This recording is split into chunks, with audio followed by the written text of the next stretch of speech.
Hey, good afternoon. Welcome to the Deplorables. Thank you for joining me. Hope you're having a good day. I'm out here in California, and it is hot, so hot. So I don't know how you're doing around the country, but I do thank you for watching. Again, we're on here Monday through Friday, 6 o'clock Eastern Time on LibertyOneTV.com. You can also find me on Facebook at the Deplorables Show, or Twitter, ET Talk Show, or Deplorables Show, or on Real.video now. Look up Deplorables. But what I'm trying to do is just get more content out there for you, because I hear from you guys and I just want to get the Deplorables message out. And what is the Deplorables message? Well, very simple. We are the American patriots. We've always had family members that served in the military. I served in the Marine Corps. We've had family members that some have started businesses and were successful, started with nothing and built themselves up. We always wanted to be the top team in sports, so we would work harder, and sometimes we just didn't get there, and that's okay. That's just that's the nature of the beast in American freedom. Capitalism is what helped build Apple. It built Google. It built General Motors. It built Ford. So capitalism has always been it's been something that has given us the ability to go from a lower economic class to an upper economic class. Today I want to talk about getting rid of the Department of Education. Now, I grew up in the 70s and 80s. So my elementary, junior high years was before the Department of Education was established in 1979 under the second worst president in history. Not the first, because he just left office about 2 years ago. Jimmy Carter put on his staff the head of the Department of Education. And now, how has education been doing since the 80s going forward? So today I'm going to show you some videos of one group's excuses why not all students do as well, and then another teacher that said that the schools have become chaotic.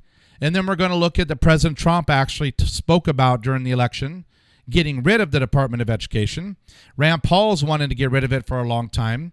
The House of Representatives Freedom Caucus actually put up a bill that said we need to get rid of it. What's interesting about the Department of Education, I don't think it's constitutional. I don't even know really what it is, and it really should have never been created to be able to deliver a government message forced upon all students in all states. And the states they gave into pressure and said, okay, you can take over our education system locally. And I think it's wrong. And I think it's done extreme damage. And there's been trillions of dollars spent on education, trying to make sure that all the students had the same exact number of textbooks, computers. This is what's interesting before I jump into it. I live outside of Fresno, California. Fresno has a urban area that does very poorly, and then a growing upper and middle class where they have some of the best schools in the state. So the argument is, well, it must be because the rich kids get more money for school, and then the poor kids don't get the money, so they don't have the resources, they don't have the new computers, they don't have all the stuff that you need to be able to compete. The problem is when the local newspaper, which is liberal, when they went and actually looked at all of the government grants that were coming into the urban school, and all of the government loans, and all of the extra money to pay for teachers, the average student in the failing schools was actually, the school district was getting more money per student than the students in the quote-unquote rich part of town. Money, as we're going to find out today, money isn't going to fix education, because the bureaucracy just blows it, eats it up, chews it out, just waste it. Now, I am a Christian conservative independent, so I am 100% that all American citizens should succeed. I mean, when I say should, I hope they will. But as living in a constitutional republic with capitalism. In the Bill of Rights, there's nothing in our Declaration of Independence, there's nothing in our Constitution that guarantees equal outcomes in your life. The hardest part for this millennial generation and for the generations coming up is that social media, because of the brainwashing, and you're going to find out that the old Germany is actually the school model that our school systems are based off of. What came out of the 1930s, 1920s? Eventually, this government-run dictatorship, you fall in line school system produced, and it was a segue to Adolf Hitler's Nazi party. Because the children we need a school. I'll show you a video, and it's going to kind of explain the evolution of it. Now, if you're a teacher and you're doing a great job, you know I'm not talking about you. You know I'm not talking about 99% of the teachers. You know I'm not talking that schools have always failed and every school is failing. I'm not saying that. The premise of my show today is that education needs to get out of D.C., needs to get out of the bureaucracy, and needs to come back to local school districts. Period. We don't need schools to be teaching sex education. We don't need schools to be teaching gender fluidity. White privilege is bad, that minorities are owed. We don't need this social justice warrior mentality that was really bad under the Obama administration.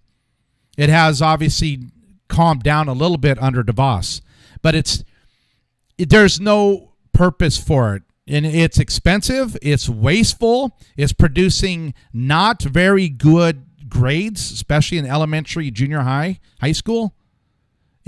It's not working. But so what do we do? Spend more money? No. We have to get it. We have to reduce cost by getting it out of the red tape and starting back at the local level like it was before 1979. The House bill, by the way, that they introduced last year to try to get rid of the Department of Education, all it said was one line. The bill, effective this date, Department of Education is closed. That's all it was going to take. Effective this date, there is no Department of Education. Now, of course, what's the left have to do? We got to bring in, you must be a racist. You don't care about struggling brown children, minority children. You want to go back to segregation. Yeah, I mean, it all comes in where we've identified a failing bureaucracy, and we want kids to be helped at the local level.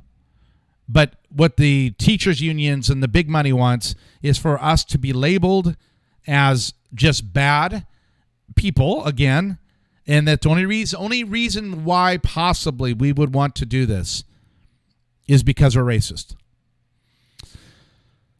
Well, before I do that though, I want to do a refresher. I want to see. This can be a little heavy of a show. I want to remind you what it was like on election night 2016 for just a few minutes. First and foremost, it's finally here. Going into this night, where do we stand? This is where we stood coming into the night, 268 to 204, so clearly an advantage for Secretary Clinton. Take a look here. If Donald Trump wins tonight, no matter who they voted for, take a look at these numbers here. 21% say they'll be concerned. 37% say they'll be scared. This is what both candidates want. They want to be living there starting January 20th of next year. Florida's been going back and forth. Just changed again. It's only 11,000 vote lead just now. It changed. Math on your feet. I like this. The Empire State Building in New York City. Take a look at our running tally of the electoral vote. Anderson, this night is turning out to be a real nail-biter. All along, the Trump campaign has been saying that Florida's a must-win for them. Absolutely. And I mean, They can't win without it. Donald Trump will carry the state of Florida. You know, I'm guessing that the people in Brooklyn, I can see their fingers That's probably. the Hillary Clinton headquarters. Yeah, fingers probably bleeding because there's no more nail to bite. I wouldn't call anything encouraging for Hillary Clinton at the moment, to be honest with you, my friend. Wolf, the scene here is so different than it was a few hours ago when people were happy and relaxed. I have been looking around the room at people who are stone-faced. Some of them have been crying. This was a white lash against a changing country. It was a white lash against a black president. This is the people rising up saying it's time to listen to us. It's time to listen to us in Michigan and Wisconsin and work for the people. Hillary Clinton has called Donald Trump to concede the race. Good memories, huh? I decided to do that because the left has not got over this election, and they don't get over anything that we're trying to fix and trying. You know, this whole. If you're progressive listening to this, you're probably on Facebook going, "Racist, loser, you hate people, blah blah blah." No, I just want the government to shrink and education to get back to where it belongs. As a matter of fact, during the campaign, well, actually, let me show you this first. And this came out today. In spite of President Trump getting maligned, harassed, and even after you've seen the hatred since that video from the election night, President Trump hit 50%. 50% of the likely voters approve of what President Trump, his performance. And that's higher, 5 points higher than Obama ever got when you took the entire population. So keep up the good work, President Trump. We're behind you. All right, let's dive into this. The first video, it's a little bit long, and it's taking it from, how did we go from farmers with local, remember a Little House on the Prairie, how did we go from farms and small schools and, some schools didn't have teachers, so the older students would have to teach the younger students. How did we go from that to all of a sudden this structured school system? Where did it come from? How did it spread? And kind of what are the origins of it? So this is a video I found. This is going to explain the origins of education.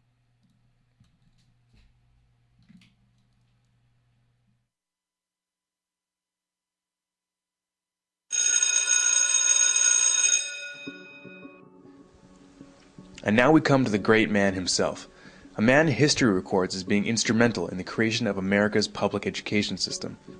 Horace Mann was an American educator who served as a member of the U.S. House of Representatives, part of the American Congress. Horace Mann was the key reformer of the education system at the time.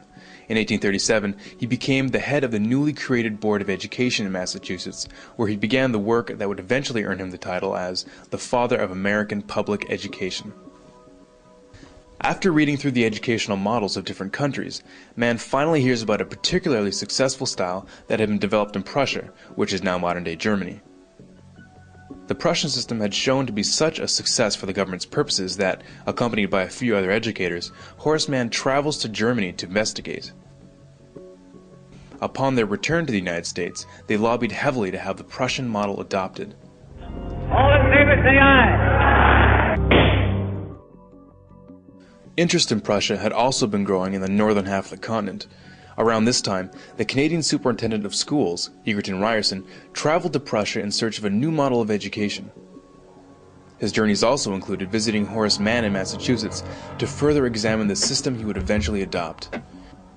George Brown, the editor of Toronto's Globe newspaper, was even quoted saying that Ryerson had successfully imported Prussian education into Ontario.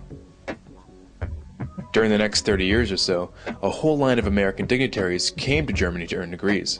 Interestingly enough, those who earned degrees in Germany came back to the United States to staff all the major universities. By 1900, all the PhDs in the United States were trained in Prussia. As the first secretary of the State Board of Education, Horace Mann promoted his new concept that the state is the father of children. He stressed that it was the responsibility of the state to ensure that education was provided for the child. A very noble idea, of course, but what exactly did he mean by that? And how did he define education? It seems like a very broad subject. It is a very broad subject. Education encompasses all of human history and all the knowledge we have gathered during that time. Not to mention, and perhaps most importantly, what we as human beings learn over our lifetime on a personal level. Horseman's 10th annual report in 1846 led to the first state law that made it mandatory for children to go to school. It was during that year that he supported the governor of Massachusetts in adopting the Prussian model of education for the entire state. How did he do that? The governor of the time, Edward Everett, as it turns out, was the very first to receive a PhD from, can you guess where? That's right, Prussia. From then on, it spread very quickly. Just after Everett installed the Prussian model in the state of Massachusetts, the governor of New York set up the very same method in 12 New York schools. Horace Mann's sister, Elizabeth Peabody, of the Peabody Foundation, saw to it that right after the Civil War, the Prussian system that was then being taught in the northern states was integrated into the conquered South. By 1900, most of the compulsory schooling laws that implemented the new system had been passed. From then on, every American child grew up under the Prussian system. So what exactly was the Prussian education system that everyone thought was so amazing that it just had to be adopted throughout the free world? To give you just a bit of background, in the 18th century, the Kingdom of Prussia, which is now modern-day Germany, was among the first countries of the world to introduce free and compulsory education. After the Prussians were defeated by Napoleon in 1806, it was decided that the reason why the battle was lost was that the Prussian soldiers were thinking for themselves in the battlefield instead of following orders.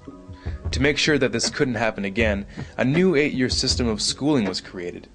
This new system provided not only the skills needed for the early industrialized world, such as reading, writing, and arithmetic, but also a strict education that taught duty, discipline, respect for authority, and the ability to follow orders. Elite children destined for higher offices went on to attend private schools, while the rest of the population had no access to the secondary education. They were destined for the working class. Through this new system, the Prussian court tried to create social obedience in the citizens through indoctrination. Every individual had to become convinced at the core of their being that the king was just, his decisions were always right, and the need for obedience paramount. In truth, the entire purpose of the system was to instill loyalty to the crown and to train young men for the military and bureaucracy. To do this, it was necessary to squeeze out all independent thinking from the masses. Influencing this new system from the beginning was Prussian philosopher Johann Gottlieb Fichte. Combining John Locke's view that the children are a blank slate and Rousseau's ideas on how to write on that slate, Prussia established an educational system that was considered scientific in nature. An important part of the Prussian system was that it defined for the child what was to be learned, what was to be thought about, and how long to think about it. In order to have an efficient policy-making class and a subclass beneath it, it was believed that one had to remove the power of most people to make sense out of the available information. In other words, critical thinking had to be done away with. Now, if you're wondering why the average person doesn't know that the North American education system is based directly on the Prussian model, it might just be because its original purpose was not designed for the good of the individual, but for the good of the government. The philosophy of Johann Fichte directly influenced the creation of the Prussian model of schooling, as he is quoted saying, "The schools must fashion the person, and fashion him in such a way that he simply cannot will otherwise than what you wish him to will." With quotes like these, you can see why his involvement is not well known. Education should aim at destroying free will, so that after pupils are thus schooled, they will be incapable throughout the rest of their lives of thinking or acting otherwise than as their schoolmasters would have wished. When this technique has been perfected, every government that has been in charge of education for more than one generation will be able to control its subjects securely without the need of armies or policemen. In 1807, in a Berlin occupied by Napoleon, Johann Fichte gave a series of famous addresses to the German nation. Fichte spoke of the superiority of German people above all others. The content of these speeches was a catalyst for the Prussian education system and German nationalism. In other earlier works, he calls Jews a state within a state that would, quote, undermine the German nation. He openly expressed a desire to expel Jews from Germany. Fitch had a deep influence on the rise of the Third Reich, and continues to be deemed, quote, the spiritual father of modern neo-Nazism. Which begs the question, why would the father of American education make it a law that every child spend their youth in a system created by the father of neo-Nazism? Historians reflect that one of the greatest social factors that allowed a man like Hitler to rise to power was that the German people had been bred from birth to respect authority above all else and accept it without question. Which begs another question. If the entire population of North America is raised in a system adopted from pre-Nazi Germany, what are we setting ourselves up for?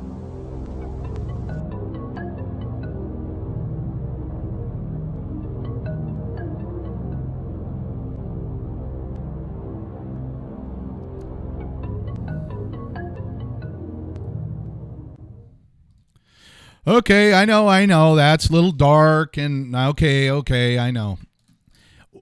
The reason why I want you to show that is this. I want to show you that when people, socialists, Marxists, when people get involved in our country, they bring in ideas that are not American. And there's a lot of things in the school systems that they're not working. And so for the idea that from 79 till now that we have this huge bureaucracy with this underpinnings of some bad apples, I just don't see that it can work for us, and it hasn't been working for us. So I don't see that suddenly we spend another $1 trillion and this is going to turn around. Or all of a sudden we're going to be, okay, now it's working out. No, it didn't work. And now it's time to get people back home. We know the industries. It's, when I was growing up in the 70s, we would take tests and then we would try to figure out, okay, your aptitudes. You'd probably be good at automobile repair or teaching or music or whatever it was. But they tried to help you identify the jobs that would be available in the future and what skill sets you seem to have an aptitude for, and that would allow you and your parents to try to foster that. And the school was there to help you foster it. The school was not there in the 70s, early 70s, to dominate you and to force you into being a little cog. Now, I'm going to show you a video here of, understand where I'm coming from. It's a video, and she's going to try to explain why minority schools don't do well in America. And she's going to say some things that are factually not true. So you just have to listen to it. We'll break it down.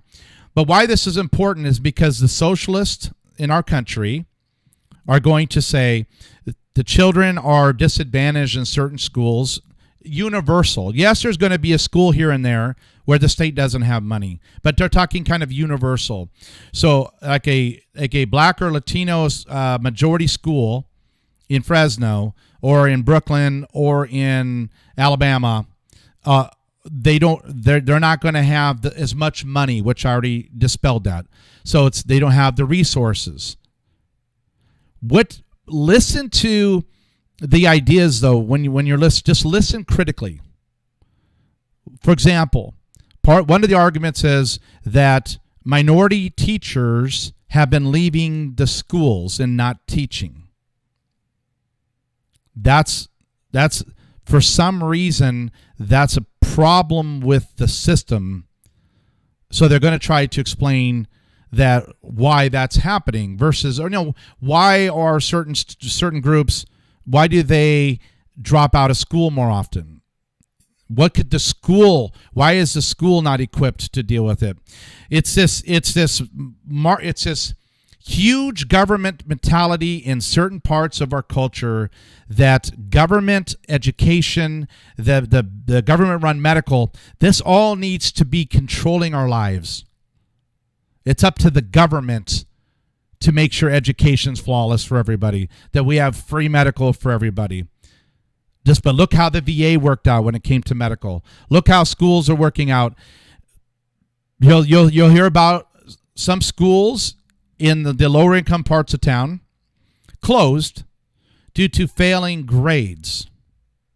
if they were not failing grades, they would have stayed open. So, but the argument is that there was some type of, I don't know if implied racism or something in the system that went into these areas, closed all the schools, which were primarily filled with minority teachers, but the schools were failing. So if minority teachers were teaching in the schools that were failing to the point they had to be closed so the kids could get bused to schools where they wouldn't be failing, whose fault is it? It's not the culture's fault. It's the parents taking responsibility for their children at home where it starts. And then if you send your kids to school, then the school needs to have some disciplinary things in place to keep you from acting up. But then the teachers should take a vested interest in making sure to try to get all the students through. Now, I'm not talking in universal statements here. I'm reacting to what I've seen when I got ready for the show. Who wants the Department of Education? Why did it get so big under Obama? What's been the results? No student left behind. No child left behind. All these failed policies. So President Trump was running. He looked at it, right? He looked at it and said, well, I think at this point we should get rid of the Department of Education. And he actually wrote it in a book before he was president. This is an article here from Business Insider. Donald Trump has called for the Department of Education to be eliminated. This was November 10th, 2016. Right after he's elected. Or maybe right before, or right after. Right, somewhere right there. During his campaign, so this must have been after he was president-elect, Donald Trump repeatedly hit the role of the federal government in education, arguing instead for increased local control of schools. He also hinted that the Department of Education should be abolished. Quote, a lot of people believe the Department of Education should just be eliminated. Get rid of it. If we don't eliminate it completely, we certainly need to cut it back its power and reach. He wrote in his book, Great Again, How to Fix Our Crippled America. The Department of Education was created, and what did I say? When was it created? 1979, under the second worst president in history. So this article continues. The Education Department was created in 1979 through the Department of Education Organization Act passed by Congress. The department's main functions includes administering federal assistance to schools and enforcing federal education laws. It says this article, it seems Trump does not have constitutional ability to shutter the department for good, but he would be able to work with Congress. And I shared with you that all they have to do is say it's closed, no funding for it. All right, so I'm going to start taking you down the road. The first video is going to be a group trying to explain why schools are failing and their justifications and reasons for changes or radical changes or whatever. It's short. And then I'm going to play a teacher that was in a school district in New Jersey for decades. As soon as he retired, he was able to say, what does the modern, in New Jersey, the school he was at, he describes what is it like with when the youth come to school, they're out of control, and then the guy's going to say, there's people, like in the first video you're going to see, there's people that say that, the government should do more or whatever, and just watch his reaction. So this first one I'm going to show you is why schools are failing according to progressives. I'm not endorsing it.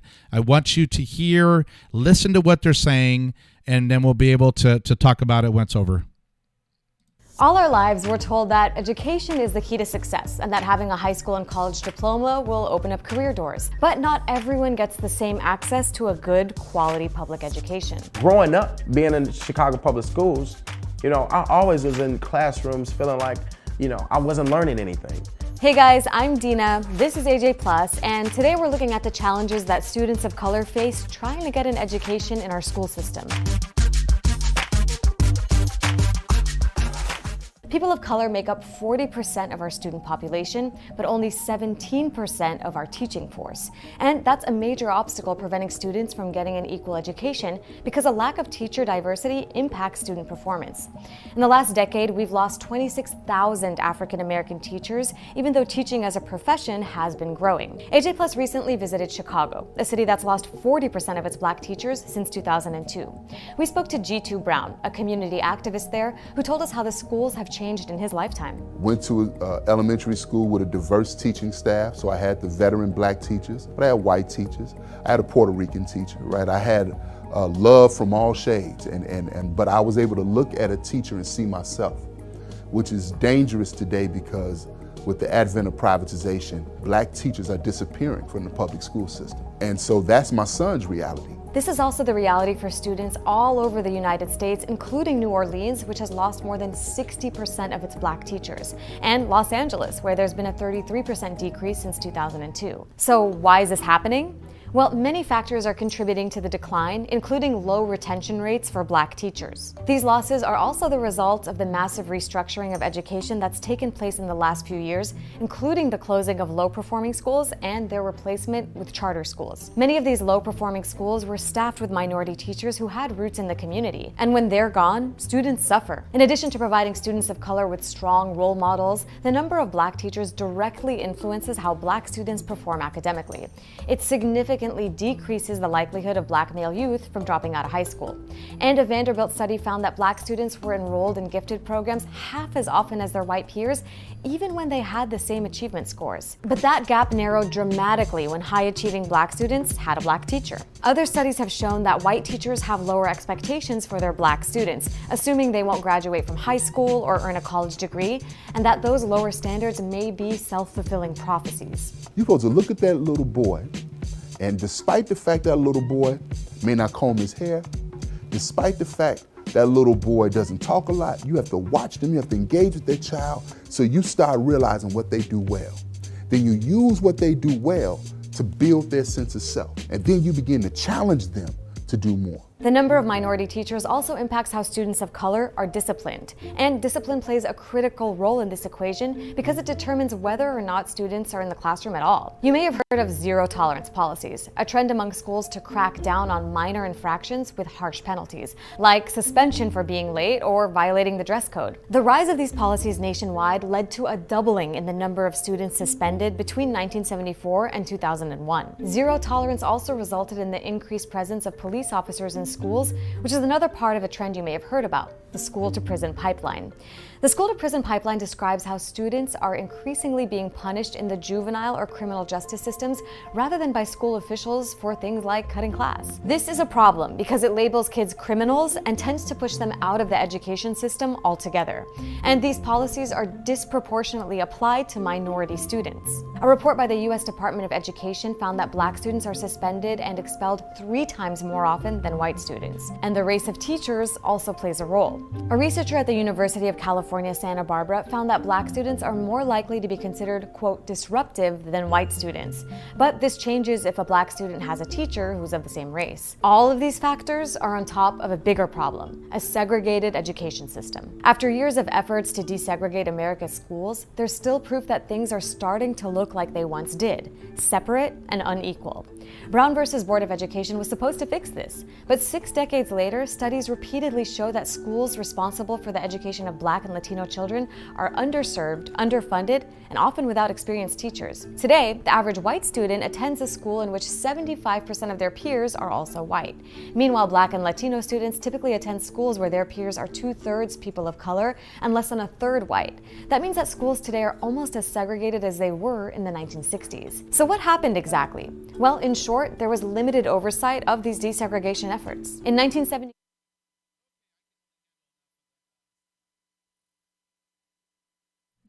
I can only handle so much of that. Okay, so I hate to like be the bringer of bad news, but a lot of what she's saying is just flat out, it's propaganda. Okay, if you're just watching the show, just joining us, my name is Eric Thompson. This is the Deplorables, talking about getting rid of the Department of Education. Why? because it's failing. The video I just showed is they're basically saying is this. They live in this world of hypocrisy. Okay? Schools, students don't do as well unless the teacher is their same ethnicity.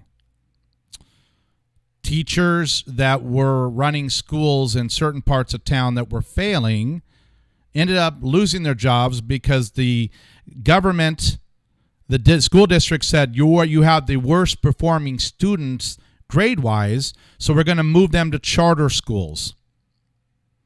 But when you listen to this video, this propaganda, it's like, well, they put in zero tolerance where all of a sudden they want the kids to be disciplined, and then that caused them to get in trouble and juvenile hall, and it's all because the school should not have tried to get discipline with the students. This is the little cycle that goes around. I had to turn it off there because then she wants to go into this segregation thing, which is ridiculous. They have charter schools. They'll bus different people to different parts of the city if needed. There was a story in Fresno about 2 years ago. They built a brand new school in a black majority part of town. And on the news, I'm watching the news, and there's 7 or 8 older women that are protesting. And I'm like, what are they protesting? They were protesting because they couldn't find a teacher that could get hired by the school, brand new school, that happened to be built where there was a majority of black Americans. And they couldn't find a teacher who could teach African studies. So they had to bring in a qualified Latino teacher who could teach the children African studies. So they were protesting that this Latino teacher should not be teaching at their school. There's no segregation going on in colleges. If you want to hear a weird segregation story, over in UC Santa Cruz, the Black Lives Matter group, the students went to the chancellor and said, we would like to have dorms that are only for black Americans.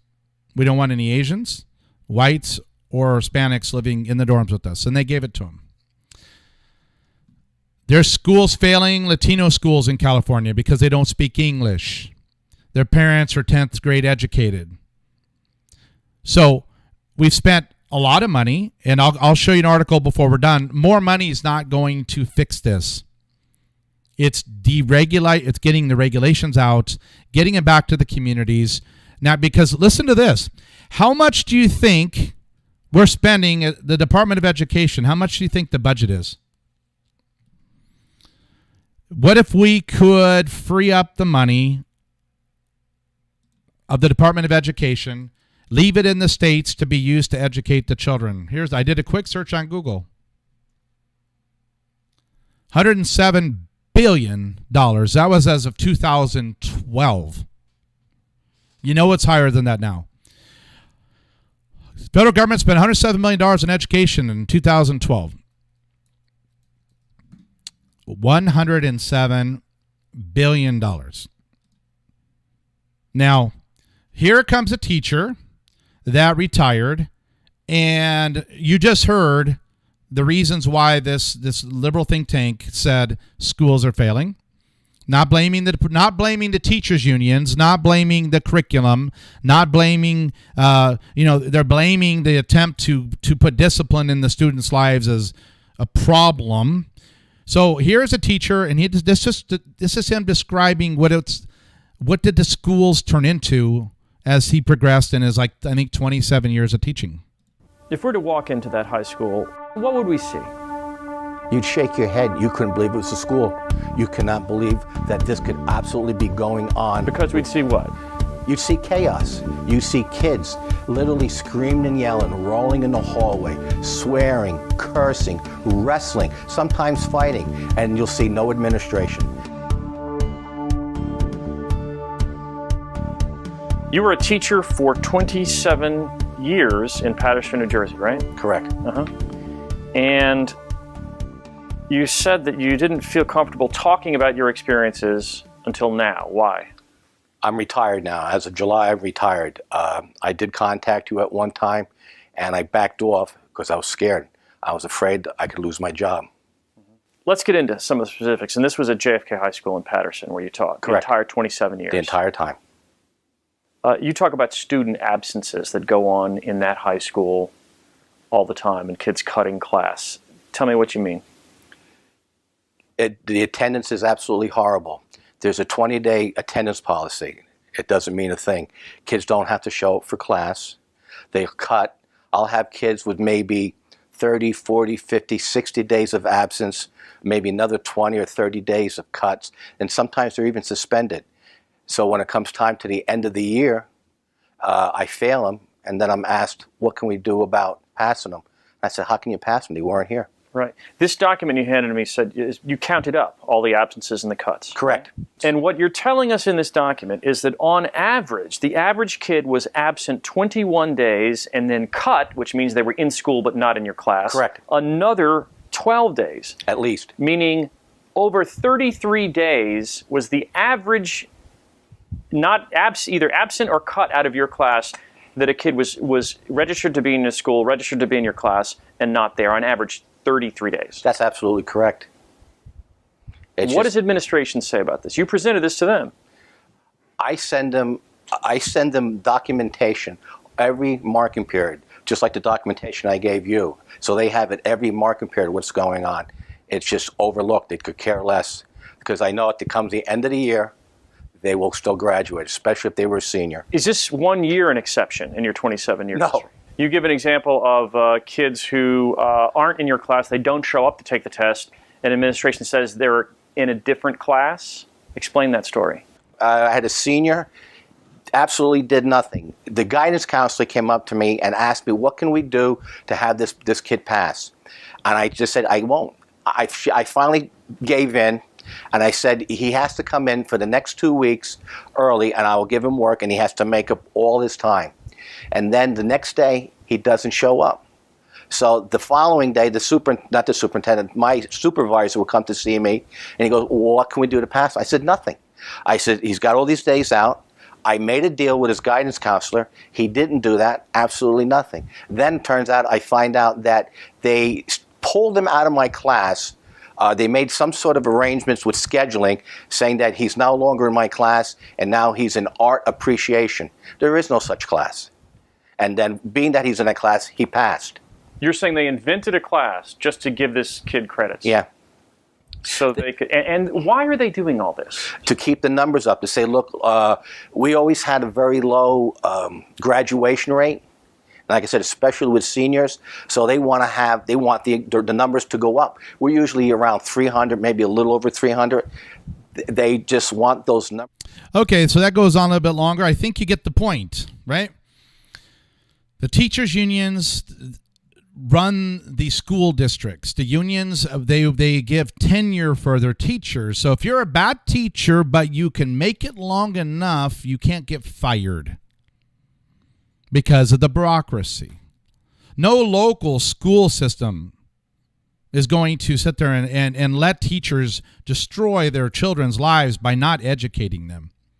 No local school district is going to allow kids to terrorize other kids, to bully, to skip class all the time, to have counselors go to the teacher going, we know you're trying to do the right thing. We know you're trying to be ethical. We know you're trying to make sure the students actually learn something. But what can we do to get through these students that are not learning anything? Now, if you're a teacher, again, if you're just joining me, I understand it's hard. And I understand that family lives are crumbling because of the lack of God in the culture in certain parts of the country. But I'm dealing with getting power back to you at the local level as a teacher, as an administrator, not relying on the federal government trying to do it, because they're not going to do it. It's only getting worse. Here are some reasons. We're going to not go through all of them, but here is an article from U.S. News. It's basically saying more money is spent. Like I said, over $100 billion in education, but nothing's changing. Okay? Here's 10 reasons why the U.S. education system is failing. And this was from an article from us called Education Week, August 2nd, 2018. 10 reasons why the U.S. education system's failing. It said once upon a time, that the people were excited and they put together a formal education system to meet the demands of the industrialized revolution. We saw that in the beginning tape. Fast forward, global economy, the economy's changing and we need STEM workers. So here are the reasons why this organization believes that the schools are failing. Number one, parents are not involved enough. How many parents are dropping their kids off at school? Hey, I didn't talk to you all week. Good luck. It's Monday. Didn't talk to you this weekend. We text each other, stared at our phones. If you remember Ben Carson, who runs HUD now, Dr. Ben Carson, his mother in the movie about his life in the projects, I think it was in Detroit, was on him like nobody's business. And he ended up becoming a doctor because she couldn't read. But she said, I'm going to work 2-3 jobs and you're going to get your education. That's why Ben Carson made it, because he had a period where he could have fallen away, but the mother was involved. Instead of all the things out of the control of teachers, this one is perhaps the most frustrating. Time spent in the classroom is simply not enough for teachers to instruct every student, to teach them what they need to know. There must inevitably be some interaction outside school hours. No brainer there, I would think. Schools are closing left and right. Well, this is because the children are not coming to school. Some of them. Certain schools, either the school district, because, okay, I'll give you an example, what I was going to share with you. Over in San Jose, I was doing an Uber ride, and I had a guy from the east side of San Jose, and that's kind of the tougher part of town. And there's a school this kid went to. He said it was like a war zone. But it was generation, and now a third generation. The teachers go in to survive. They don't want to interrupt the gang members that are recruiting in the classrooms. They don't want to get themselves in trouble with the groups. So they just sit there, do the minimum, and get out. And then try to get a job at a better school. So the school knowingly is failing. Well, if that happens long enough, or if the teachers' unions protect bad teachers, then eventually the schools close.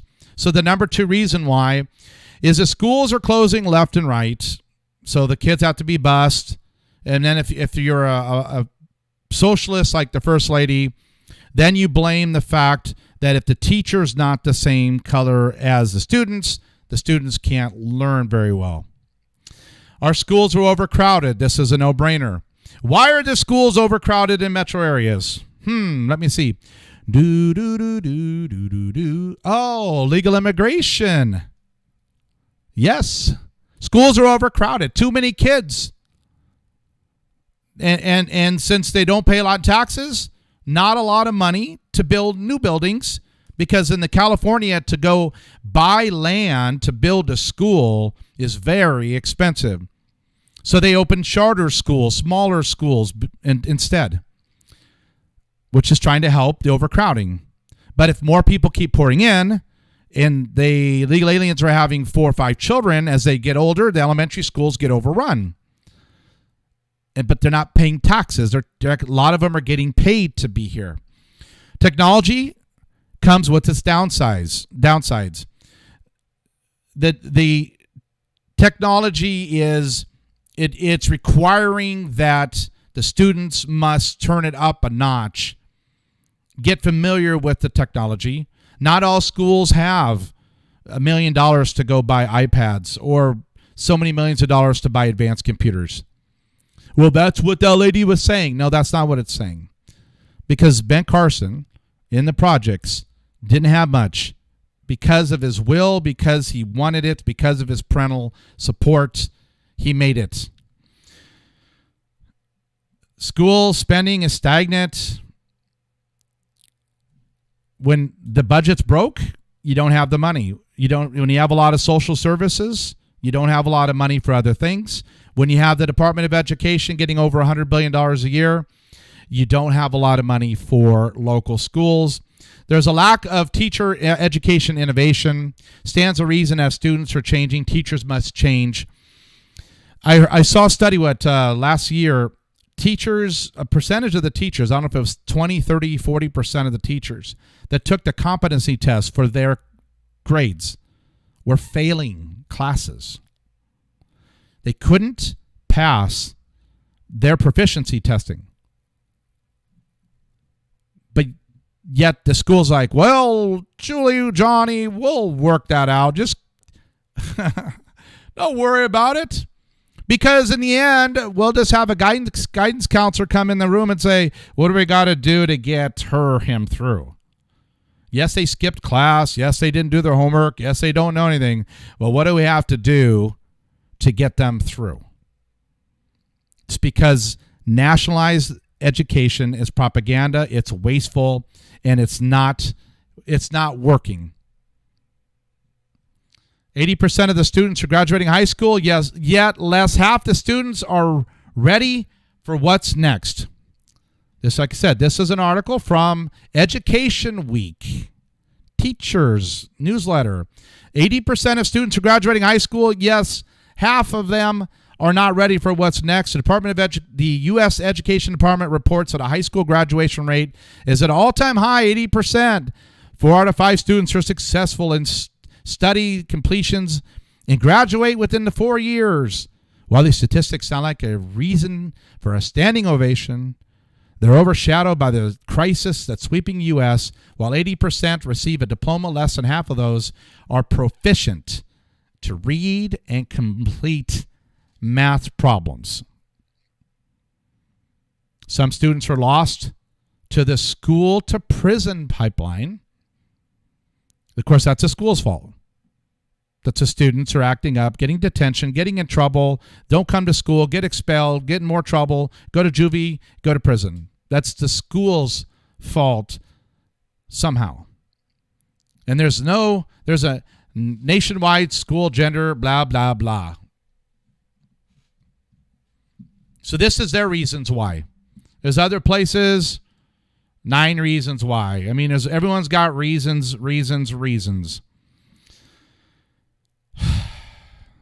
Well, one thing I know that's not helping is, let me show you this here. The Young Democratic Socialists of America organization has now added 200 more college campuses to just 15 in 2016. So you got over 200 now. YDSA chapters engaging in activism on behalf of left-wing causes like free healthcare, abortion, but conservative students, they're disrupted, they're harassed, and here's what it leads to. Here's college students going through our tenured college system with kind of national overtones, and here's what the students are saying now. They're no longer proud to be Americans. And here's the video. Let's see. College, not proud. Let's see if I got this still. Oh, I moved them over here. Videos. Okay, watch this. This is a result of socialism.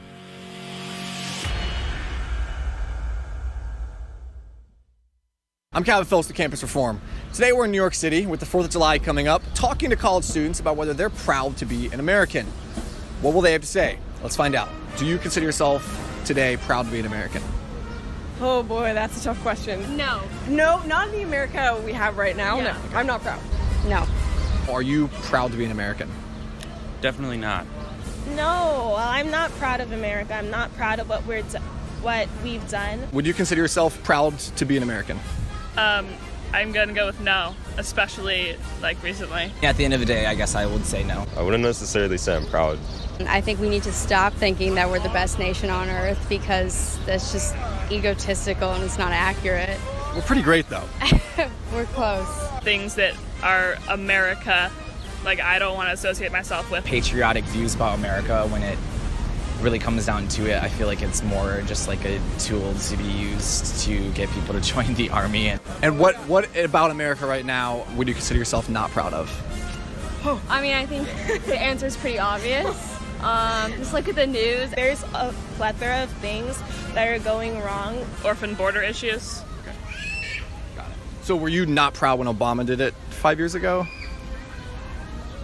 I think that it's different now. A lot of the not proud of being an American comes from like the history of the U.S. Any places that come to mind that would be better? Better than the U.S., probably some nice little socialist country in Europe. If we change presidents, then I would be proud. And there's an America that we can make that will be great. Yeah. And so I believe. Are you saying make America great again? No. That's not what I'm saying. Yeah, everything with the Supreme Court right now is like really scary. I'm scared. I'm scared. I'm genuinely scared. Were you concerned when President Obama filled the Supreme Court vacancies in the election year?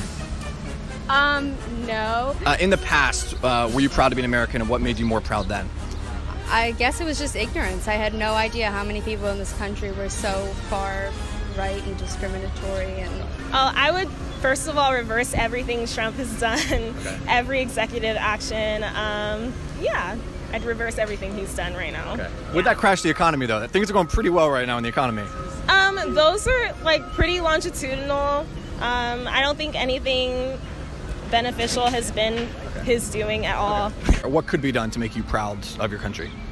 I'd like, people to be able to express their identities and be themselves without having to deal with prejudice and, Is there a law for that though? There could be. There are laws that could help with that. I do consider myself proud to be American, but I'm ashamed of things that our administration has done recently. Today, would you consider yourself proud to be an American? Yeah, I would consider myself proud to be an American. Right now, are you proud to be an American? Yeah, definitely. I always have been. I mean, I have the freedoms and possibilities to do, basically whatever I want. I think it's a really great country. I kind of wish we could, get along a little bit more instead of becoming polarized on topics. Just being able to talk about them openly is something that I wish would happen more frequently. But I'd say overall, I'm proud, yeah.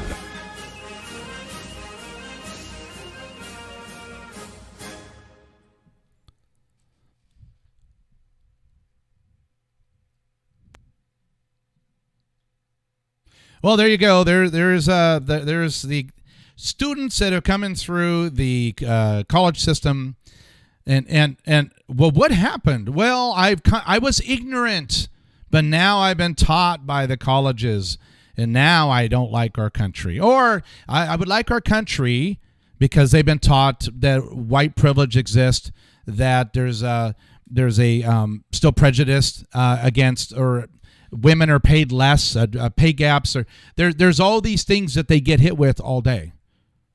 And they go, wow, man, if that's true, then I just don't like the country anymore. So we're going to finish up here. I could go on and on, but I think you got the point. To summarize, I want to get rid of the Department of Education. I want to quit giving student loans to anyone that wants to go to college unless they actually have a plan and they can get a job once they get out of college, not run up student debt and then cry out to socialists to go ahead and waive that debt. So there's severe things, significant things that have to take place. But like I said, the Department of Education could be gone by the Congress simply saying it's closed. And we move that $100 billion back to the states. We get the local cities and schools working on making sure every student is successful, as long as a student wants to put in the effort and the parents want to come alongside the schools. So thank you again for joining me. If you want to get a hold of me, ET Talk Show or Deplorable Show on Twitter or on Facebook, The Deplorable Show. Please leave comments, share the show. You can also go on Real.video, look up Deplorables if you want to see the past shows. So thanks again for watching. I will see you guys tomorrow, and you have a great day. Take care.